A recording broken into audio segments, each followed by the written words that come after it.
Road to டூம்ஸ்டேல இது 3வது படம். இதுவரைக்கும் நம்ம பார்த்த படங்கள்ல இருந்தது மனுஷனும், மான்ஸ்டரும். ஆனா இந்த படத்துல நம்ம பார்க்க போறது ஒரு கடவுள பத்தி. தோர். அப்படிப்பட்ட கடவுள இந்த பவருக்கு நீ தகுதியான ஆளே கிடையாதுன்னு சொல்லி அவரோட அப்பாவான ஓடின் சபிக்கிறாரு. ஏன் சபிச்சாரு? இந்த சாபத்துல இருந்து அவரால விடுபட முடிஞ்சுதா? திரும்ப அவரோட பவர்ஸ அவரால கெயின் பண்ண முடிஞ்சுதா? அப்படின்றது தான் இந்த படத்துல இந்த எக்ஸ்பிளனேஷன் வீடியோல நம்ம பார்க்க போறோம். படத்தோட ஆரம்பத்துல 3 பேர் காமிக்கிறாங்க. இவங்க 3 பேருமே முக்கியமான ஆட்கள் தான். இவங்க தான் ஜேன், இந்த படத்தோட ஹீரோயின். இவர் எரிக், நம்ம ஹீரோயினோட ரிசர்ச்சஸ்லாம் ஹெல்ப் பண்ற ஒருத்தவர். அண்ட் இவங்க டார்சி, நம்ம ஜேனோட ஃப்ரெண்ட்.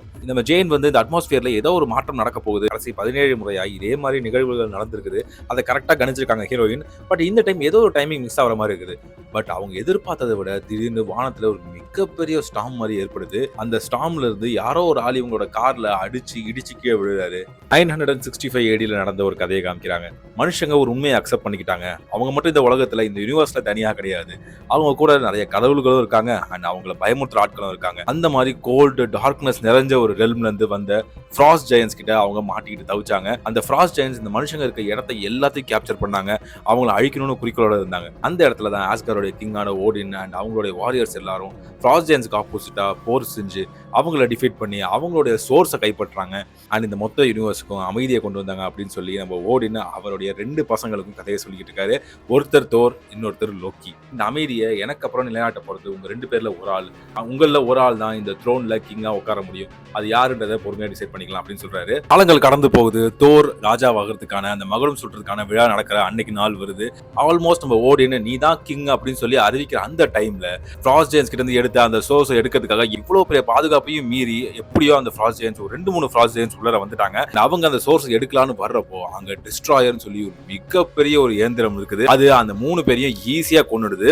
இதை பார்த்த உடனே தோருக்கு ரொம்ப கோவம் வருது. ஃப்ராஸ்ட் ஜெயன்ஸோடைய அந்த ரெல்முக்கு போகணும், யாட்டன்ஹெய்முக்கு போகணும் அப்படின்னு சொல்றாரு. அங்க போய் அவங்க எல்லாத்துக்கும் நம்ம யாருன்னு ஒரு பயத்தை காமிச்சாதான் திரும்ப இந்த பக்கம் வராம இருப்பாங்கன்னு சொல்றாரு. ஆனா ஓடின் என்ன சொல்றாருன்னா, அந்த ஃப்ராஸ்ட் ஜெயன்ஸோட கிங்கான லாஃபி கிட்ட நான் ஒரு ஒப்பந்தம் போட்டிருக்கேன், இந்த விதமான வாரும் நமக்குள்ள வரக்கூடாதுன்னு ஒப்பந்தம் போட்டிருக்கேன் அப்படின்னு மாதிரி சொல்றப்போ, அதான் ஆல்ரெடி வார் வந்துருச்சு, இவ்வளவு தூரம் வந்துட்டாங்க, இதுக்கப்புறம் இதை தாண்டி வரதுக்கு அவங்களுக்கு ரொம்ப நேரம் ஆயிடாது அப்படின்ற மாதிரி தோர் சொல்ல, இல்ல அதெல்லாம் ஒரு சில பேர் மட்டும் தான் பண்ணிருக்காங்க, அவங்களுக்கான தண்டனை கிடைச்சிருச்சு அப்படின்னு சொல்றப்போ, இந்த ஆஸ்காரோட ராஜாவா நான் ஆணையிடுறேன் அப்படின்னு தோர் சொல்ல போக, இன்னும் நீ ராஜாவா ஆகல அப்படின்னு சொல்லி இந்த கான்வர்சேஷனை ஓடின் அங்கேயே முடிச்சு வைக்கிறாரு. சோ இதனால தோர் பயங்கர கடுப்பாகிறாரு. அவங்க ஃப்ரெண்ட்ஸ் கிட்ட பயங்கரமா கத்திக்கிட்டு இருக்காரு. அந்த இடத்துல நம்ம லோக்கி சைலண்டா உள்ள வந்து, நீ அப்பா கிட்ட சொன்னது கரெக்ட் தான், இவ்வளவு தூரம் ஃப்ராஸ்ட் ஜெயன்ஸ் வந்துட்டாங்க அப்படின்னா அவங்களுக்கு பயம் விட்டு போச்சுன்னு தான் அர்த்தம். கண்டிப்பா நீ சொன்ன மாதிரி அவங்களோட இடத்துக்கு போய் தான் ஆகணும் அப்படின்னு சொல்லி ஆல்ரெடி கோவத்துல இருக்க தோரை பயங்கரமா உசுப்பேத்தி விடுறான். சோ நம்ம கண்டிப்பா அந்த யாட்னிஹாமுக்கு போயே ஆகணும், இங்க இருக்கிற யாருக்குமே தெரியக்கூடாது, ஓடினுக்கும் தெரியக்கூடாது அப்படின்னு தோர் சொல்றாரு. ஆனா அவங்களோட ஃப்ரெண்ட்ஸ் எல்லாம் கொஞ்சம் தயங்குறாங்க. பட் நம்ம இது வரைக்கும் இந்த மாதிரி நிறைய விஷயங்களை பண்ணிருக்கோம், அதே மாதிரி இந்த விஷயத்தை பண்ணி முடிப்போம் அப்படின்னு சொல்லி அவங்க எதை நோக்கி போறாங்க அப்படின்னா பைஃப்ராஸ்ட் நோக்கி போறாங்க. இந்த பைஃப்ராஸ்ட் தான் பாத்தீங்க அப்படின்னா இந்த நிறைய ரெல்ம்ஸ் 9 ரெல்ம்ஸ் இருக்குன்னு சொன்னல, அந்த ரெல்ம்ஸுக்கு நடுவுல போயிட்டு வரதுக்கான ஒரு கேட் மாதிரி. இந்த கேட்கான கேட் கீப்பர் இருக்காரு ஹெய்ம்டால். இவர் என்ன சொல்றாருன்னா, இது வரைக்கும் எந்த ஒரு சமயத்திலையும் எந்த ஒரு எனிமியும் என்னோட பார்வையிலிருந்து தப்பிச்சதே கிடையாது. ஆனா இது நடந்திருக்கு அப்படின்னா ஏதோ ஒன்று சரியில்லை அப்படின்னு ஒரு விஷயத்த சொல்ல வராரு. பட் தோர் அதெல்லாம் கவனிக்கிற மாதிரியே தெரியல. நாங்க போயிட்டு வர வரைக்கும் நாங்க எங்க போறோன்றதை யார்கிட்டயும் சொல்லக்கூடாது. சோ இந்த பைஃப்ராஸ்ட் இப்போ ஓபன் பண்ணுன்னு சொல்ல ஹெய்ம்டால் ஓபன் பண்றாரு. இவங்க எல்லாரும் யாட்ன்ஹெய்முக்கு போறாங்க, அதாவது ஃப்ராஸ்ட் ஜெயன்ஸோட இடத்துக்கு போறாங்க. டேரக்டா இவங்க ஃப்ராஸ்ட் ஜெயன்ஸோட கிங்கான லாஃபியை மீட் பண்றாங்க. எவ்வளவு தைரியம் இருந்தா எங்க இடத்துக்கு நீ வருவ அப்படின்னு தோர் கேட்க, நாங்களா வரல, ஓடினோட இடத்துல ஏகப்பட்ட துரோகிகள் இருக்காங்க அப்படின்னு சொல்ல, அதை தோர் நம்பவே இல்லை. லாஃபி என்ன சொல்றான், நீ சாதாரண ஒரு சின்ன பையன், எப்ப பார்த்தாலும் போர் செய்யணும்னு ஏங்கிக்கிட்டு இருக்க ஒரு ஆளு. ஆனா போர் ஆரம்பிச்சது அப்படின்னா அதனோட விளைவுகள் என்னன்றது உனக்கு தெரியாது, ஆனா எனக்கு தெரியும். நான் அனுமதிக்கிறப்பயே தயவு செய்து இங்க இருந்து போயிடு அப்படின்னு சொல்ல, லோக்கி என்ன சொல்றான், நம்மளை சுத்தி வளைச்சிருக்காங்க, நிறைய பேர் இருக்காங்க, தயவு செய்து இங்க இருந்து போயிடலாம் அப்படின்னு சொல்ல, நம்ம தோரும் சரி ஓகே அப்படின்னு சொல்லி திரும்புறாரு. அப்போ லாஃபி சும்மா இல்லாம run back home little princess அப்படின்னு சொல்றான். அதை கேட்டோடனே தோருக்கு உச்ச கட்டத்துல கோவத்துல ஏறுது. அங்க இருக்க எல்லாரையும் போட்டு பொழக்க ஆரம்பிக்கிறான். கூடவே அவங்க ஃப்ரெண்ட்ஸ் சேர்ந்து எல்லாரும் ஃபைட்டுக்கு போறாங்க. ஒரு கடத்துல அவ்வளவு பேர் இந்த ஃப்ராஸ்ட் ஜெயன்ஸ் கொஞ்சம் கொஞ்சமா நம்பர்ஸ் கம்மியாகிட்டே வராங்க. அப்போ ஒரு மிகப்பெரிய ஒரு பீஸ்ட் அந்த லாஃபி ஏவி விடுறான். அது அங்க இருக்கிற எல்லாரையும் துரத்துது. பயங்கர பெருசா இருக்குது. அவங்க கிட்ட இருந்து தப்பிச்சு ஓடிடலாம் எப்படியோ சொல்லிட்டு தோரோட ஃப்ரெண்ட்ஸ் எல்லாரும் ஒரு பக்கம் ஓடிக்கிட்டு இருக்க, தோர் அங்க இருக்கிற ஃப்ராஸ்ட் ஜெயன்ஸ் எல்லாத்தையும் அடிச்சு நொறுக்கிட்டு இருக்க. ஒரு கடத்துல தோரோட ஃப்ரெண்ட்ஸ் அந்த பீஸ்ட் நெருங்குது, அவங்கள கொன்னுடலாம்னு சொல்லி பக்கத்துல வர்றப்போ தோரோடைய ஹேமரை வச்சு ஒரே ஒரு இடி, அந்த பீஸ்ட் அங்கே செத்து மடியுது. பட் அந்த பீஸ்ட் இறந்தாலுமே ஃப்ராஸ்ட் ஜெயன்ஸ் இன்னும் ஏகப்பட்ட நம்பர்ஸ் இருக்காங்க. அவங்க எல்லாருமே தோர் அவங்க ஃப்ரெண்ட்ஸ் எல்லாரும் சுத்தி வளைக்கிறாங்க. அவ்வளவுதான் கதை முடிஞ்சதுன்னு நினைக்கிறப்போ அந்த இடத்துல ஓடின் வராரு. ஓடின் லாஃபி கிட்ட கேட்டு பாக்குறாரு, இது சின்ன பையனோட ஆக்ஷன்ஸ், தயவு செய்து அந்த சின்ன பையன் பண்ணதை இதோட விட்டு இந்த வார இந்த விஷயத்தை இதோட முடிக்கலாம், நம்ம நினைச்சா முடிக்கலாம்னு சொல்றப்போ லாஃபி சொல்றான், அந்த கடத்துல நம்ம எப்பயோ தாண்டிட்டோம், இதுக்கப்புறம் நடக்க போறது எல்லாமே இதனுடைய கான்சிக்வன்ஸ் தான் சொல்றப்போ சரி அது அப்படியே இருக்கட்டும்னு சொல்லிட்டு நம்ம தோரையும் அவருடைய ஃப்ரெண்ட்ஸ் லோக்கியும் அங்க இருந்து நம்ம ஓடின்னு கூட்டிட்டு வந்துடுறாரு. அந்த இடத்துல மிகப்பெரிய ஆர்குமெண்ட் நடக்குது. தோருக்கும் தோருக்கும் ஓடினுக்கும். அப்போ ஓடின் சொல்றாரு, "நீ ரொம்ப கொடூரமான ஒரு ஆளு, பேராசை பிடிச்ச ஒரு சின்ன பையன்" அப்படின்ற மாதிரி சொல்றப்போ, ஆமா நான் சின்ன பையன் தான், ஆனா நீங்க ஒரு வயசான ஆளு, அது மட்டும் இல்லாம ஒரு முட்டாளு, நீங்க இங்க நின்னு பேசிக்கிட்டு இருக்கப்போ இங்க இருக்கிற 9 ரெல்ம்ஸும் நம்மள பார்த்து சிரிக்குதுன்னு சொல்ற. ஆமா நான் முட்டாள் தான், உன்னை கிங்குன்னு நினைச்ச பாத்தியா, நீ ஒர்த்தியான ஆளுன்னு நினைச்சேன் பாத்தியா, நான் முட்டாள் தான். ஸோ இப்போ சொல்றேன், உன்னுடைய பவர்ஸ் எல்லாத்தையும் நான் இப்போ எடுத்துக்க போறேன், அது மட்டும் இல்லாம இந்த இடத்துல இருந்து உன்னை முழுசா ஒதுக்கி வைக்கிறேன்னு சொல்லிட்டு நம்ம தோரா அந்த இடத்துல இருந்து தள்ளி விடுறாரு. அதுக்கு முன்னாடி அவருடைய ஹேமரை வாங்குறாரு. அண்ட் இந்த இடத்துல முக்கியமான விஷயம் நடக்க போகுது. இந்த ஹேமரை இதுக்கப்புறம் யார் ஹோல்ட் பண்றாங்களோ அவங்க ஒர்த்தியா இருந்தா அவங்களுக்கு தோருடைய பவர்ஸ் கிடைக்கிறோம்னு சொல்லி அந்த ஹேமரை தூக்கி விசிறி அடிக்கிறாரு. அந்த ஹேமரா இருக்கட்டும், தோரா இருக்கட்டும், 2 பேரும் வந்து விழுறது நம்ம இடத்துல தான். மயங்கி விழுந்த நம்ம தோரை ஹாஸ்பிட்டல் போய் அட்மிட் பண்றாங்க. அவர் இன்னும் நினைச்சிட்டு இருக்காரு தான் இன்னும் ராஜா தான், அவர்கிட்ட என்ன பவர்ஸ் தான் இருக்கு அப்படின்னு. அங்க இருக்க ஹாஸ்பிட்டல்ல உள்ளவங்க கிட்ட சண்டை போட ட்ரை பண்றாரு. பட் அவங்க ஒரு சின்ன மயக்க ஊசியை போட்டு தோரை படுக்க வச்சிடறாங்க திரும்ப. அது மட்டும் இல்லாம ஒரு பக்கம் அந்த ஹேமர் விழுந்து கிடந்துச்சு இல்லையா, அது வந்து எல்லா நியூஸ்லயும் வருது, எல்லார் பத்தியும் பயங்கர ஃபேமஸ் ஆகுது. அந்த ஹேமரை யாராலையும் தூக்கவே முடியல. அது ஒரு சிங்கிள் மனுஷனா இருந்தாலும் சரி, 2 பேரா இருந்தாலும் சரி, ஏன் ஒரு ட்ரக்கெல்லாம் கட்டி இழுக்கிறாங்க, அப்படியுமே அந்த ஹேமரை ஒரு இன்ச்சு கூட நகர்த்த முடியல. இது அயன்மேன் 1ல இருந்து ஷீல்டு மெம்பர் ஒருத்தர் வந்தார் இல்லையா, அவர் பாக்குறாரு. நம்ம இப்ப பார்த்தது சாதாரண ஒரு ஸ்டார்ம் கிடையாது, கிட்டத்தட்ட ஒரு ஐன்ஸ்டைன் ரோசன் பிரிட்ஜ் மாதிரி இருக்குது. அதாவது ஐன்ஸ்டைன் ரோசன் பிரிட்ஜ்னா ஒரு பாயிண்ட்ல இருக்க ஸ்பேஸ் அண்ட் டைமுக்கும் இன்னொரு பாயிண்ட்ல இருக்க ஸ்பேஸ் அண்ட் டைமுக்கும் நடுவில் இருக்க கனெக்ஷன் மாதிரி, கிட்டத்தட்ட ஒரு வார்ம் ஹோல்னு சொல்லலாம். அது மட்டும் இல்லாம அவங்க எடுத்த இமேஜஸ்ல நிறைய ஸ்டார்ஸ்லாம் தெரியுது, நிறைய கான்ஸ்டலேஷன்ஸ் இருக்குது. பட் எதுவுமே நம்ம எர்த்தோடது கிடையாது அப்படின்ற மாதிரி சொல்றாங்க. நான் ஒரு முக்கியமான ஆதாரத்தை ஹாஸ்பிட்டல்ல விட்டுட்டு வந்துட்டேன் அப்படி சொல்லி ஜேன் ஹாஸ்பிட்டல்ல போய் நம்ம தோரை பார்க்கலான்னு போறப்போ அங்க தோர் இல்ல. சரி எங்க இருந்தாலும் பரவாயில்ல, இந்த ஊர் முழுக்க சிட்டி முழுக்க தேடலாம் அப்படின்னு சொல்லி வேனை ஸ்டார்ட் பண்றப்போ திரும்பவும் வேன்ல இடிச்சு நம்ம தோர் கீழே விழுறாரு. இன்னொரு பக்கம் நம்ம தோரோட ஃப்ரெண்ட்ஸும் லோக்கியும் பேசிட்டு இருக்காங்க. நல்ல வேலை ஓடின்னு வரல அப்படின்னா அட்லீஸ்ட் தோர் இப்போ வந்து பேனிஷ் தான் பண்ணப்பட்டிருக்கான், சபிக்கு தான் பட்டிருக்கான், ஆனா நம்ம எல்லாம் செத்தே போயிருப்போம் அப்படின்னு சொல்ல. பட் இருந்தாலுமே எப்படி வந்து ஓடினுக்கு தெரிஞ்சது, ஹெய்ம்டாலுக்கு கூட நம்ம எங்க போறோம்னு தெரியாது அப்படின்னு சொல்றப்போ, நான் தான் சொன்னேன் ஹெய்ம்டால் கிட்ட, நாங்க இங்க தான் போறோம், நாங்க போனதுக்கு அப்புறம் ஓடின் கிட்ட போய் சொல்லு, நான் தான் சொன்னேன் அப்படின்னு லோக்கி சொல்றான். சரி ஓகே, தயவு செய்து இப்ப நீ போயிட்டு உங்க அப்பா கிட்ட போய் பேசு, தோரை திரும்ப இந்த இடத்துக்கு கொண்டு வர சொல்லு அப்படின்னு சொல்லி தோரோட ஃப்ரெண்ட் சொல்ல. என்ன நினைச்சிட்டு இருக்கீங்க, உங்களுக்கு எல்லாம் தோர் ரொம்ப பிடிக்கும் அப்படின்னா உங்களை விட எனக்கு ரொம்ப பிடிக்கும், பட் அவன் ரொம்ப ரொம்ப ரெக்லஸ் அரகண்டான ஒரு ஆளு, இந்த ஆஸ்கரோட கிங் கிட்ட இருந்து நீங்க அதை தான் எதிர்பார்க்குறீங்களா அப்படின்னு சொல்லிட்டு லோக்கி அந்த இடத்துல இருந்து போறான். அப்ப தோரோட ஒரு ஃப்ரெண்ட் என்ன சொல்றான், லவ்ஃபி என்ன சொன்னான், ஓடினோட இடத்துல ஏகப்பட்ட ட்ரேட்டர்ஸ் இருக்காங்கன்னு சொன்னான்ல, நம்ம லோக்கி மேஜிக் தெரிஞ்ச ஒரு ஆளு, அவனால ஏன் இந்த 3 ஃப்ராஸ்ட் ஜெயின்ஸ் கொண்டு வந்திருக்க முடியாது அப்படின்னு சொல்ல ஃப்ரெண்ட்ஸ் மத்தியிலே பயங்கர குழப்பம் ஏற்படுது. லோக்கி டேரக்டா ஃப்ராஸ்ட் ஜெயின்ஸ் கிட்ட இருந்து எடுத்து அந்த சோர்ஸ் கிட்ட போறான். ஃப்ராஸ்ட் ஜெயின்ஸ்க்கும் தோருக்கும் ஒரு சண்டை ஒன்று நடந்துச்சுல, அந்த இடத்துல ஒரு விஷயம் நடந்திருக்கும். நிறைய பேர் வந்து அங்கே ஐஸால பாதிக்கப்பட்டிருப்பாங்க, பட் லோக்கிக்கு மட்டும் எந்த விதமான பாதிப்பு வந்திருக்காது.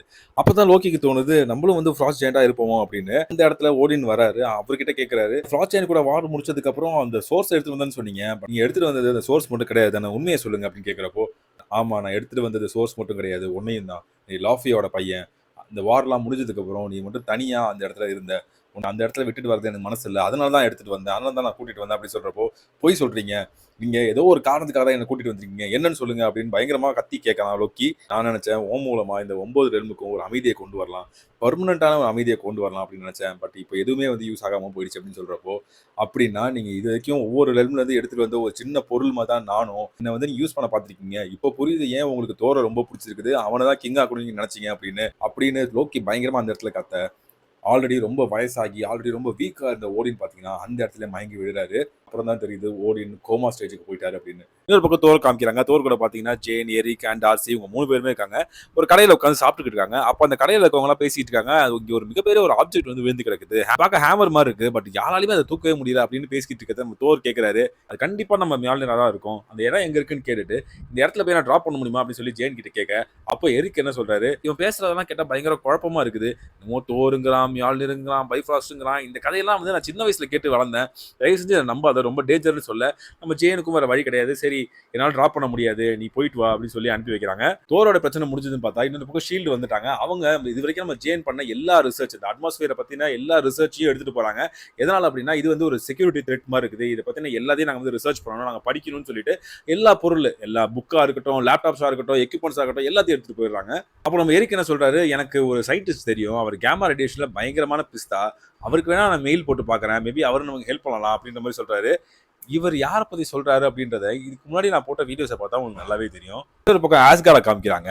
அங்க கிங்கோட த்ரோன்ல நம்ம லோக்கி உட்காந்துருக்கான். நம்ம தோரோட ஃப்ரெண்ட்ஸ் அங்க வந்து ஓடின் கிட்ட பேசலாமா, இல்ல தோரோட அம்மா கிட்டே அட்லீஸ்ட் பேசலாமா அப்படின்னு கேட்கிறப்போ, இல்ல யாருக்கிட்டையும் உங்களால பேச முடியாது, ஓடின் இப்போ கோமாக்கு போயிட்டாரு, அது மட்டும் இல்லாம அம்மா இப்போதைக்கு ஓடினை விட்டு நகரதா ஐடியாவே இல்லை, ஸோ எதுவா இருந்தாலும் என் கிட்ட வந்து விஷயத்த கொண்டு வாங்க, உங்களோட ராஜா கிட்ட கொண்டு வாங்க அப்படின்ற மாதிரி சொல்றான். ஸோ இதுல இருந்து நமக்கு என்ன புரியுது அப்படின்னா, தோரை உசுப்பேத்தி யாட்டன்ஹேமுக்கு போக வச்சதும் நம்ம லோக்கி தான். அப்படி போன விஷயம் யாருக்கும் தெரியக்கூடாதுன்னு தோர் சொல்லியுமே அந்த விஷயத்தை டைரக்டா கொண்டு போயிட்டு ஓடின் கிட்ட சொல்ல வச்சதும் லோக்கி தான். இதெல்லாம் பண்ணா கண்டிப்பா ஓடினுக்கு தோர் மேல கோவம் வரும்ன்றத தெரிஞ்சுதான் பண்ணிருக்கான். அப்படி பண்ணதுக்கு அப்புறம் எமோஷனலா பயங்கரமா வந்து ஓடின் அட்டாக் பண்ணிருக்கான். ஸோ அதை வச்சு இப்போ கிங்கோடைய த்ரோன்லயே உட்காந்துருக்கான். இன்னொரு பக்கம் நம்ம ஹீரோயின் ஜேனை காமிக்கிறாங்க. அவங்க வேன் எடுத்துட்டு கிளம்புறாங்க. எங்க அப்படின்னா தோரை தேடி கிளம்புறாங்க. தற்செயலா திரும்ப தோரும் பாக்குறாங்க. ஆல்ரெடி தோர் கேட்ட மாதிரி லிஃப்ட் கொடுக்குறாங்க. எங்க அப்படின்னா அந்த மியாலின் இருக்கிற இடத்துக்கு. அங்க போனதுக்கு அப்புறம் ஏகப்பட்ட செக்யூரிட்டி இருக்காங்க. கிட்டத்தட்ட பாத்தீங்கன்னா ஒரு சிட்டியே வந்து பில்ட் பண்ணி வச்சிருக்காங்க. என்னாலும் பரவாயில்ல அப்படின்னு சொல்லிட்டு தோர் வந்து அதை நோக்கி போறாரு. செக்யூரிட்டி கார்ட்ஸ் எல்லாத்தையுமே அடிச்சு போட்டுட்டு மியாலின் இருக்கிற இடத்துக்கு போறாரு. அங்க போனதுக்கு அப்புறம் ரொம்ப சந்தோஷமா இருக்குது. நம்மளோட பொருள் எடுத்துட்டு நம்மளோட பவர்ஸ் எல்லாம் எடுத்துட்டு கிளம்பலாம் அப்படின்னு சொல்லி மியாலினை தூக்குறதுக்கு எவ்வளவோ முயற்சி பண்றாரு. ஆனா ஒரு இன்ச்சு கூட மியாலின் நகரவே இல்லை. அங்கே பயங்கரமா மனசுடைஞ்சு உட்கார்றாரு. பயங்கரமா கத்துறாரு, அழுறாரு. இந்த இடத்துல இன்னொரு முக்கியமான கேரக்டர் இன்ட்ரோடியூஸ் பண்றாங்க. அதுதான் கிளின்ட் பார்டன். இவரை ஹாக்கைன்னு சொல்லுவாங்க. இவரை அடுத்து வரப்போற நிறைய படங்கள்ல பாப்பீங்க. பட் இவரோட ஸ்பெஷல் பவர் என்ன அப்படின்னா இவருடைய ஆரோஸ் தான். பயங்கரமான ட்ரெயின்டு ப்ரொஃபஷனல் அசாசின். அண்ட் அவருடைய ஆரோஸ் சாதாரண ஆரோஸ் கிடையாது. ஏகப்பட்ட ட்ரிக் ஆரோஸ் வச்சிருக்காரு. இவர் இப்போதைக்கு ஷீல்டுக்காக ஒர்க் பண்ணிட்டு இருக்காரு. அண்ட் இன்னொரு பக்கம் ஜேன் எரிக்கு கிட்ட எவ்வளவோ பேசி புரிய வைக்க ட்ரை பண்றாங்க. இந்த மாதிரி ஒரு பிரிட்ஜ் இருக்கு அப்படின்னு சொல்லி தோரே என்கிட்ட வந்து சொன்னா, அப்போ அந்த பிரிட்ஜ் இருக்கு அப்படின்னா அந்த பிரிட்ஜோட இன்னொரு சைட்ல கண்டிப்பா யாரோ ஒருத்தர் இருப்பாங்க. அது யாரு என்னன்றதை நம்ம தேடி கண்டுபிடிச்சே ஆகணும். தோரை தேடி நம்ம போயே ஆகணும் அப்படின்ற மாதிரி சொல்றாங்க. இன்னொரு பக்கம் தோரை ஷீல்ட்ல இருந்து வந்து அந்த ஏஜென்ட், அவன் பேர் வந்து கோல்சன், அவன் வந்து விசாரணை பண்ணிட்டு இருக்கான். நீ எங்க கிட்ட இருக்க கார்ட்ஸ் எல்லாருமே வந்து அடிச்சிருக்க. அவங்களை அடிக்கிறது ஒன்றும் அவ்வளவு ஈஸியான வேலை கிடையாது. அவங்க அளவுக்கு ட்ரைனிங் எடுத்தா மட்டும்தான் இதை பண்ண முடியும். சொல்லு நீ யாரு, எங்க ட்ரைனிங் எடுத்துக்கிட்ட அப்படின்னு கேட்கிறப்போ நம்ம தோர் எந்த விதமான பதிலும் சொல்லவே இல்லை. சரி ஓகே, நான் அப்புறமா உங்ககிட்ட உண்மையெல்லாம் வர வச்சுக்கிறேன்னு சொல்லி கோல்சன் வெளியே போக அந்த இடத்துல லோக்கி உள்ளார வரான். ஓடின் நம்ம ஃபாதர் இறந்துட்டாரு. உன்னோட பேனிஷ்மெண்ட், ஃப்ராஸ்ட் ஜெயின்ஸ் கூட வரப்போற வார், இது எல்லாமே அவரை ரொம்ப வீக் ஆக்கிடுச்சு. தயவு செய்து உன்னை நீயே பிளேம் பண்ணிக்காத. உனக்கு அவரை ரொம்ப பிடிக்கும்னு எனக்கு தெரியும். அதை அவர்கிட்ட சொல்லி புரிய வைக்க ட்ரை பண்ணேன். ஆனா அவர் அதை புரிஞ்சிக்கவே இல்லை. சரி நான் இப்ப வீட்டுக்கு வரலாமா அப்படின்னு சொல்லி தோர் கேட்க, இல்ல உன்னால வர முடியாது. ஃப்ராஸ்ட் ஜெயின்ஸ் கூட திரும்பவும் ஒரு ஒப்பந்தம் போட்டிருக்கோம். நீ ஆஸ்கார்டுக்குள்ள வரக்கூடாதுன்ற அடிப்படையில தான் இந்த ஒப்பந்தமே போடப்பட்டிருக்குது. அது மட்டும் இல்லாம அம்மாவும் ஒன்று வரக்கூடாதுன்னு சொல்லிட்டாங்க அப்படின்ற மாதிரி விஷயத்த சொல்லிட்டு அங்கே கிளம்பி போறான்.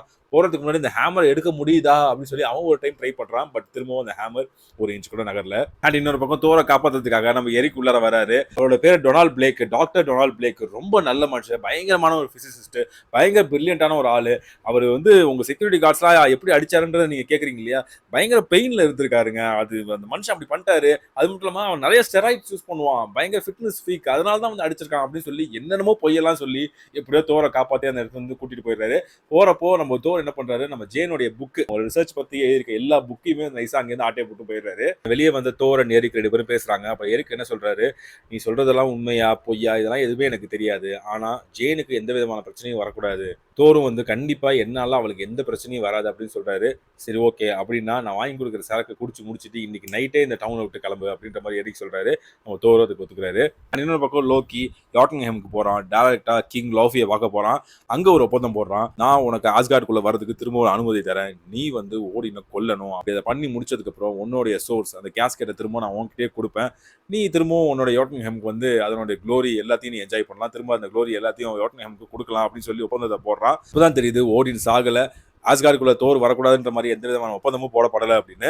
திரும்ப ஆஸ்கார்டுக்கு வந்த நம்ம லோக்கி கிட்ட ஹெய்ம்டால் பேசுறாரு. இது வரைக்கும் பைஃப்ராஸ்ட் வழியா போனா எல்லாரையும் என்னால கண்காணிக்க முடியும், ஆனா ஒன்ன மட்டும் கண்காணிக்க முடியல. இதை வந்து ஃப்ராஸ்ட் ஜெயின்ஸால மட்டும் தான் பண்ண முடியும் அப்படின்ற மாதிரி கேட்கிறப்போ, நீ இப்ப யாருக்கு ஒபே பண்ணணும், கிங்குக்கு தானே ஒபே பண்ணணும். இப்ப நான் தான் உன்னோட கிங், நீ எனக்கு ஒபே பண்ணி தான் ஆகணும். நான் சொல்ற வரைக்கும் பைஃப்ராஸ்ட் யாருக்கும் ஓப்பன் பண்ணாது அப்படின்ற மாதிரி சொல்லிட்டு ஓகே போறான். அண்ட் இன்னொரு பக்கம் குடிச்சு மட்டையான எரிக்கா அவருடைய வேன்குள்ள கொண்டு வந்து சேர்க்கிறாரு தோர். அங்க நம்ம ஜேனை திரும்ப பாக்குறாரு. ஜேன் கிட்ட அவருக்கு தெரிஞ்ச எல்லா விஷயங்களையும் சொல்றாரு. ஆஸ்கார்ட்னா என்ன, நம்ம எர்த்னா என்ன. எர்த் பாத்தீங்க அப்படின்னா ஆல்ரெடி நான் சொல்லியிருந்தேன்ல 9 ரெல்ம்ஸ் இருக்கு அப்படின்னா அதுல ஒன் ஆஃப் தி ரெல்ம் தான் எர்த். அதை வந்து மிட்கார்ட் அப்படின்னு சொல்லி கூப்பிடுறாங்க. எப்படி ஆஸ்கார்டோ அந்த மாதிரி மிட்கார்ட், அந்த மாதிரி 9 ரெல்ம்ஸ் இருக்குது. இது எல்லாமே வேர்ல்ட் ட்ரீ அப்படின்ற ஒரு விஷயத்தால கனெக்ட் பண்ணப்பட்டிருக்குது, அதனுடைய பிரான்ச்சஸால கனெக்ட் பண்ணப்பட்டிருக்குது. ஸோ உன்னோட ரிசர்ச் எல்லாமே கரெக்ட் தான் அப்படின்னு சொல்லிட்டு ஜேனோட டைரியை திரும்ப அவகிட்டே வந்து கொடுக்குறாரு. இன்னொரு பக்கம் ஆஸ்கார்ட்ல தோருடைய ஃப்ரெண்ட்ஸ் எல்லாம் பேசிட்டு இருக்காங்க. நம்ம எப்படியாவது தயவு செஞ்சு போய் தோரை கண்டுபிடிச்சே ஆகணும், அவனுக்கு ஹெல்ப் பண்ணியே ஆகணும் அப்படின்னு சொல்லி பேசிட்டு இருக்கப்போ ஹெய்ம்டால் இந்த 4 பேரையும் கூப்பிட்டு அனுப்புறாரு. ஹெய்ம்டாலுக்கு எல்லாமே கேட்டுக்கிட்டு இருக்குது, எல்லாத்தையும் லிசன் பண்ணிக்கிட்டே இருக்காரு. ஸோ நீங்க வந்து கிங் லோக்கியோடைய ஆர்டர்ஸை மீற போறீங்க, நீங்க வாரியரா எடுத்துக்கிட்டு எல்லா சத்தியத்தையும் மீற போறீங்க அப்படிதானே அப்படின்னு சொல்றப்போ, ஆமா நாங்க தோரை கண்டுபிடிச்சு தானே ஆகணும் அப்படின்னு இவங்க சொல்ல, சரி ஓகே நான் உங்களுக்கு ஹெல்ப் பண்றேன் அப்படின்னு சொல்லிட்டு அந்த பைஃப்ராஸ்ட் ஓப்பன் பண்ணி விட்டுட்டு போய்கிட்டே இருக்காரு. இடத்துக்கு வந்த தோரோட ஃப்ரெண்ட்ஸ் தோரை கண்டுபிடிச்சு ஓடின் இன்னும் உயிரோட தான் இருக்காரு அப்படின்ற உண்மையை சொல்றாங்க. இன்னொரு பக்கம் லோக்கி பயங்கர கோவமா ஹெய்ம்டால் கிட்ட போறான். இப்போ ஹெய்ம்டால் கேட்கிறாரு, எப்படி நீ ஃப்ராஸ்ட் ஜெயின்ஸை ஆஸ்கார்டுக்குள்ள கொண்டு வந்த அப்படின்னு கேட்கிறப்போ, நீ நினைச்சிட்டு இருக்கியா பைஃப்ராஸ்ட் மட்டும் தான் இந்த உலகத்துக்கு போறதுக்கும் வரதுக்கும் ஒரே வழி அப்படின்னு. அது இல்லாம ஏகப்பட்ட சீக்ரெட் பார்ட்ஸ் இருக்குது. ஆனா அது எதுவுமே இப்போதைக்கு தேவைப்படாது. ஏன்னா நான் உன்னுடைய கிங். இப்போ நான் சொன்னதை நீ கேட்டுதான் ஆகணும். நீ பண்ண வேலைக்காக, நீ பண்ண துரோகத்துக்காக உன்னுடைய டியூட்டிஸ்ல இருந்து நான் ரிலீவ் பண்றேன் அப்படின்ற மாதிரி சொல்றான். இப்போ இதுக்கப்புறம் உன் பேச்சை நான் கேட்க வேண்டிய அவசியம் இல்லைன்னு சொல்லி ஹெய்ம்டால கத்தியை ஓங்க ஃப்ராஸ்ட் ஜெயண்டான லோக்கி அவனுடைய ஐஸ் பவரை யூஸ் பண்ணி நம்ம ஹெய்ம்டால அங்கேயே சிலையாக்குறான். அது மட்டும் இல்லாம டெஸ்ட்ராயர் எடுத்து காமிச்சு என் பிரதர் இதுக்கப்புறம் ஆஸ்கார்டுக்குள்ள வரவே கூடாது, டெஸ்ட்ராய் எவ்ரிதிங் அப்படின்னு சொல்லி அனுப்புறான். எர்த்துக்கு வந்து நம்ம டெஸ்ட்ராயரை யாராலையும் தடுக்க முடியல, ஈவன் தோரோட ஃப்ரெண்ட்ஸாலையும் தடுக்க முடியல. ஃப்ரெண்ட்ஸ் எல்லாரையும் போட்டு போலான்னு பொழக்கிறான். அப்போதான் தோர் அந்த இடத்துக்கு வந்து எனக்கு இதை தடுக்கிறதுக்கு ஒரு ஐடியா தெரியும், தயவு செய்து நீங்க எல்லாருமே திரும்ப ஆஸ்கார்டுக்கு போங்கன்னு சொல்லி அவங்க ஃப்ரெண்ட்ஸ் கிட்ட சொல்லி அனுப்பிச்சிட்டு டேரக்டா டெஸ்ட்ராயர் முன்னாடி போய் நிக்கிறான். லோக்கி கிட்ட டேரக்டா பேசுறான். பிகாஸ் தோருக்கு நல்லா தெரியும் லோக்கி இது எல்லாத்தையும் கேட்டுட்டு இருக்கான் அப்படின்னு. பிரதர், நான் உனக்கு என்ன தப்பு பண்ணேன்னு எனக்கு சுத்தமா தெரியல, பட் நான் அப்படி என்ன பண்ணியிருந்தாலும் என் மனசார நான் மன்னிப்பு கேட்டுக்கிறேன், தயவு செய்து இந்த மக்கள் எல்லாத்தையும் விட்டு இவங்க எல்லாம் இன்னசென்ட், அதுக்கு பதிலாக என்னோட உயிரை எடுத்துக்க அப்படின்னு சொல்ல கொஞ்சம் அந்த டெஸ்ட்ராயர் அமைதி ஆகிற மாதிரி தெரியுது. பட் திரும்பி ஒரே ஒரு அடி தோறு குத்தியுமா கொலையுமா போய் விடுறாரு. இது எல்லாமே முடிஞ்சிருச்சு, நீ சேஃபா தானே இருக்குச்சு, நீ இது எல்லாமே முடிஞ்சிருச்சு அப்படின்னு சொல்லி நம்ம தோர் கண்ணை மூடுறாரு. அந்த இடத்துல மிகப்பெரிய இடி இடிக்குது. அது வரைக்கும் ஒரு இன்ச்சு கூட அசையாத மியால்னிர் பறந்து வந்து நம்ம தோரோட கையில வந்து உட்காருது. தோருக்கு அவருடைய பவர்ஸ் எல்லாமே திரும்ப கிடைக்குது. அங்க ஒரு மிகப்பெரிய சூறாவளியை உருவாக்கி அதுக்குள்ளேயே வச்சு டெஸ்ட்ராயரை போட்டு மொத்தமா டெஸ்ட்ராய் பண்றாரு. ஆனா அங்க திரும்பவும் ஷீல்டோட ஏஜென்ட் கோல்சன் வர, நீயும் நானும் ஒரே விஷயத்துக்காக தான் போராடிட்டு இருக்கோம், இந்த எர்த்தோடைய ப்ரொடெக்ஷனுக்காக தான் போராடிட்டு இருக்கோம், இதுக்கப்புறம் என்ன உன்னோட ஃப்ரெண்டா நினைச்சுக்கலாம், பட் அதுக்கு ஒரே ஒரு கண்டிஷன் இருக்குது, நீ ஜேன் கிட்ட இருந்து எடுத்த எல்லா எக்யூப்மெண்ட்ஸையும் நீ திரும்ப கொடுக்கணும்னு சொல்றப்போ ஷீல்டோட ஏஜென்ட் கோல்சனுக்கு ஒரு வழியே கிடையாது, அதுக்கு அக்செப்ட் பண்ணிக்கிறாரு. அண்ட் நம்ம பேசிட்டு இருந்த அந்த பிரிட்ஜ் பைஃப்ராஸ்ட் அதை பார்க்கறதுக்கு உங்களுக்கு ஆசையா இருக்கா அப்படின்னு சொல்லி தோர் நம்ம ஜேனா இருக்கட்டும் அவங்க ஃப்ரெண்ட்ஸா இருக்கட்டும் எல்லாரையும் கூட்டிட்டு போறாரு. பைஃப்ராஸ்ட் ஓப்பன் பண்ண சொல்லி ஹெய்ம்டால் கிட்ட கேட்கிறாரு. பட் ஹெய்ம்டால் தான் அங்க பயங்கரமா உரைச்சு போய் கிடக்குறாரு. ஹெய்ம்டால் தயவு செய்து இப்போ நீ அந்த பைஃப்ராஸ்ட் ஓப்பன் பண்ணியே ஆகணும், உன்னோட உதவி எங்களுக்கு இப்போ தேவை அப்படின்னு சொல்லி எவ்வளவோ கத்தி பாக்குறாரு. அப்போ அது கொஞ்சம் கொஞ்சமா அந்த ஐஸ் எல்லாத்தையும் உடச்சிக்கிட்டு அங்க இருக்கிற ஃப்ராஸ்ட் ஜெயின்ஸ் 2 பேரையும் வந்து போட்டு தள்ளிட்டு நம்ம ஹெய்ம்டால் அந்த பைஃப்ராஸ்ட்டை எப்படி ஓப்பன் பண்றாரு. தோர் ஜெயின் கிட்ட கடைசியா சொல்லிட்டு போறாரு, கண்டிப்பா நான் ஆஸ்கார்டுக்கு இப்போ போயே ஆகணும், ஏதோ ஒரு பிரச்சனை நடக்குது, அது எல்லாத்தையும் முடிச்சுட்டு உனக்காக எர்த்துக்கு நான் திரும்ப ரிட்டர்ன் வருவேன் அப்படின்ற மாதிரி சொல்லிட்டு போறாரு. ஆஸ்கார்ட்ல நம்ம லோக்கி லவ்ஃபிக்கு போட்ட அந்த ஒப்பந்தத்தை நிறைவேற்றான். ஓடினை கொள்றதுக்கான பக்கமான பிளான போட்டு கொடுக்குறான். இப்போ லவ்ஃபி ஓடினை கொள்றதுக்காக பக்கத்துல வந்துட்டான், பக்கத்துல நெருங்கிட்டான். அப்போ பின்னாடில இருந்து யாரோ வந்து அவன் அட்டாக் பண்றாங்க. யாருன்னு பார்த்தா திரும்பவும் லோக்கி தான். கொஞ்சம் கூட யோசிக்காம லோஃபியா அங்கேயே கொள்றான். இப்போதைக்கு ஓடின் முன்னாடியும் லோக்கியோட அம்மா முன்னாடியும் இப்ப இவன் தான் ஓடினை காப்பாத்தினா அப்படின்ற மாதிரி ஒரு பேர் வாங்கியிருக்கான். அந்த இடத்துல நம்ம கரெக்டா நம்ம தோர் வந்து, நீயே வந்து அம்மா கிட்ட உண்மையை சொல்லக்கூடாது, டெஸ்ட்ராயரை எடுத்து காமிச்சு என்னையும் என்னோட ஃப்ரெண்ட்ஸ் எல்லாத்தையும் கொல்லணும்னு நீ தான் பிளான் போட்டன்றதை ஏன் அம்மா கிட்ட சொல்லக்கூடாது அப்படின்னு கேட்க, இப்போ அதை பத்தி பேசுறதுக்கு டைம் இல்ல, நான் யோட்டன்ஹெய்ம் அழிச்சே ஆகணும் அப்படின்னு சொல்லிட்டு பைஃப்ராஸ்ட் ஓப்பன் பண்ணி விடுறான். அது இப்போ யோட்டன்ஹெய்ம் அழிக்கிறதுக்கான மொத்த பவரையும் எடுத்துக்கிட்டு அது கொஞ்சம் கொஞ்சமா எல்லா யோட்டன்ஹெய்மும் அழிச்சிட்டு இருக்குது. பைஃப்ராஸ்ட் ஜஸ்ட் ஒரு பிரிட்ஜ் மட்டும் கிடையாது, அதை யூஸ் பண்ணி ஒரு உலகத்தை ஒரு ரெல்மை மொத்தமா அழிக்க முடியும். இப்பதான் நம்ம லோக்கி சொல்றான், இப்போ அப்பா கண் முழிக்கிறப்போ நான் தான் அவரை காப்பாத்தினேன், அது மட்டும் இல்லாம இந்த ஃப்ராஸ்ட் ஜெயின்ஸோட மொத்த இனத்தையுமே நான் தான் அழிச்சேன் அப்படின்ற பேர் எனக்கு தான் கிடைக்கும், நான் தான் அவருடைய உண்மையான பையன், உண்மையான வாரிசு அப்படின்றத அவர் நினைப்பாரு, அப்படின்றத ப்ரூவ் பண்ணுவேன் அப்படின்ற மாதிரி சொல்ல, அதுக்காக நீ மொத்த ஒரு இனத்தையுமே அழிக்க முடியாது அப்படின்னு தோர் சொல்ல, யாரு அதை நீ சொல்றியா, நீ உன்னோட வெறும் கைகளாலே அவங்க எல்லாத்தையும் கொண்டு இருப்ப, அது மட்டும் இல்லாம எனக்கு இந்த த்ரோன்லாம் தேவையில்லை, நானும் நீயும் ஈக்குவல் தான் அப்படின்றத ப்ரூவ் பண்ணியே அவன், அதுக்கு தான் நான் இவ்வளவு பண்ணிட்டு இருக்கேன் அப்படின்ற மாதிரி சொல்றான். தோர் வந்து லோக்கி அடிக்க கூடாது அப்படின்னு சொல்லி எவ்வளவோ முயற்சி பண்றான். பட் லோக்கி என்ன சொல்றான், இவ்வளவு நீ சாஃப்ட் ஆயிட்ட, அது எல்லாத்துக்கும் எர்த்துல நீ பாத்திய ஒரு பொண்ணு, அவதான் காரணம், தயவு செய்து சொல்லிடாத. ஓ, அவதான் கண்டிப்பா காரணமா, அப்போ இந்த பிரச்சனையெல்லாம் முடிஞ்சதுக்கு அப்புறம் நானே அவளை பர்சனலா போய் பார்க்கறேன் அப்படின்னு சொல்லவும் தோருக்கு பயங்கர கோவம் வருது. லோக்கிக்கும் தோருக்கும் அங்க மிகப்பெரிய சண்டை நடக்குது. அதுல லோக்கிக்கு இன்னொரு பவர் இருக்குன்றத காமிக்கிறான். என்னன்னா மல்டிபிளா வந்து டூப்ளிகேட் ஆக முடியும், அவனால நிறைய அவன மாதிரியே நிறைய இமேஜஸ் கிரியேட் பண்ண முடியும். அதை வச்சு தோரை அட்டாக் பண்ணான்னு பார்க்க தோர் வந்து போதும் இதோட நிப்பாட்டு அப்படின்னு சொல்லி அவருடைய தண்டர் பவரை யூஸ் பண்றாரு. லோக்கி மேலே அந்த ஹேமரை வச்சுட்டு பைஃப்ராஸ்ட் அழிக்கலாம்னு சொல்லி பக்கத்துல போறாரு. ஹேமரை திரும்பவும் யூஸ் பண்றாரு. கொஞ்சம் கொஞ்சமா அந்த பைஃப்ராஸ்ட் அழிக்கிறாரு. அந்த பிரிட்ஜ் மொத்தமும் இடிஞ்சு விழுது. நம்ம தோரும் லோக்கியும் கீழே விழ போற அந்த சமயத்துல கரெக்டா அந்த சமயத்துல ஓடின் வந்து காப்பாத்துறாரு. இந்த இடத்துல லோக்கி ஒரு முக்கியமான டயலாக் சொல்லுவாரு, தயவு செய்து யாரும் மறந்துடாதீங்க, I could have done it father, அப்பா நான் அதை பண்ணி முடிச்சிருப்பேன், for you, for all of us, நமக்காக நம்ம எல்லாருக்காகவும் அப்படின்னு சொல்லிட்டு அது வரைக்கும் பிடிச்சிட்டு இருந்த கைப்பிடியை விடுறாரு. அதெல்லாம் பாதாளத்துல போய் விடுறாரு லோக்கி. இதெல்லாமே நடந்து முடிஞ்சு ஆஸ்கார்ட்ல இருக்க மக்கள் எல்லாமே சந்தோஷமா இருக்காங்க. அப்ப நம்ம தோர ஓடின் கிட்ட போய் பேசுறாரு, உங்களை மாதிரி சிறந்த அப்பாவும் கிடையாது, உங்களோட புத்திசாலித்தனமான கிங்கும் கிடையாது, என்னைக்காவது ஒரு நாள் நான் உங்களை கண்டிப்பா பெருமைப்படுத்துவேன் அப்படின்னு சொல்ல, ஆல்ரெடி நீ என்ன பெருமைப்படுத்திட்ட அப்படின்ற மாதிரி நம்ம ஓடின்னு சொல்லிட்டு போறாரு. அண்ட் நம்ம தோர் ஹெய்ம்டால் கிட்ட போய் பேசுறாரு. பைஃப்ராஸ்ட் உடஞ்சிருச்சு, இவரால் எர்த்துக்கிட்ட போக முடியாது அண்ட் ஜேனியும் மீட் பண்ண முடியாது. ஸோ ஹெய்ம்டால் உன்னால அவளை பார்க்க முடியுது அப்படின்னு கேட்குறப்போ, ஆமா அவளை பார்க்க முடியுது அண்ட் அவள் உன்னை தேடிக்கிட்டே இருக்கா அப்படின்னு சொல்ல தோருக்கு ஒரு சின்ன ஸ்மைல் வருது, ஹாப்பியா இருக்காரு. இதோட இந்த படமும் முடியுது. படம் முடியுது. பட் போஸ்ட் கிரெடிட் சீன் இருக்குல்ல, போஸ்ட் கிரெடிட் சீன்ல நம்ம எரிக்க காமிக்கிறாங்க. இவர் எங்க போறாரு அப்படின்னா நம்ம ஷீல்டோட ஆபீஸ்க்கு போறாரு. அங்க நிக் ஃபியூரி இருக்காரு. எரிக், உங்களுடைய ஒர்க் நிறைய பேரை இம்ப்ரெஸ் பண்ணிருக்குது. என்னை விட நிறைய புத்திசாலித்தனமான ஆட்கள் இங்க இருக்காங்க, அவங்களையுமே இம்ப்ரெஸ் பண்ணிருக்குது. ஆனா அது மட்டும் இல்லாம இந்த உலகத்துல கட்டுக்கதைகள் ஒன்று இருக்குது, ஹிஸ்டரின்னு ஒன்று இருக்குது. இது ரெண்டுமே டிஃப்ரெண்டான விஷயங்களை சொல்லணும். பட் ஒரு சில சமயத்துல ஒரு சில விஷயங்கள் மட்டும்தான் இது ரெண்டுத்துக்குமே காமனா இருக்கும் அப்படின்னு சொல்லிட்டு ஒரு பாக்ஸ் ஓபன் பண்ணி காமிக்கிறாரு. இது என்ன அப்படின்னா அந்த ஃப்ராஸ்ட் ஜெயன்ஸோடைய அந்த சோர்ஸ். ஸோ இதை நம்ம வந்து கரெக்டாக டேப் இன் பண்ணோம் அப்படின்னா இதனுடைய பவர்ஸை வந்து பயங்கரமா யூஸ் பண்ணிக்கலாம் அப்படின்ற மாதிரி சொல்ல, அந்த இடத்துல லோக்கி வரான். கண்டிப்பா இதை நம்ம பார்த்தே ஆகணும் அப்படின்ற மாதிரி டயலாக்க சொல்ல, அதே டயலாக்க நம்ம எரிக்க சொல்றாரு. ஸோ இவன் எரிக்க மைண்ட் கண்ட்ரோல் பண்றான். இதோட இந்த போஸ்ட் கிரெடிட் சீனும் முடியுது. ஸோ இந்த மூவி உங்களுக்கு பிடிச்சிருந்தா இல்லையான்றத கமெண்ட் செக்ஷன் சொல்லுங்க. அண்ட் இதே மாதிரி அடுத்தடுத்து நிறைய மூவிஸ் வந்துகிட்டே இருக்குது. அதெல்லாம் பார்க்கணும் அப்படின்னா சேனல் சப்ஸ்கிரைப் பண்ணி வச்சுக்கோங்க. பக்கத்துக்கு பெல் ஐகானை கிளிக் பண்ணி வச்சுக்கோங்க. ஆல் ஆப்ஷன் சூஸ் பண்ணிக்கோங்க. அண்ட் நெக்ஸ்ட் வீடியோவில் உங்களை மீட் பண்றேன். நன்றி, வணக்கம்.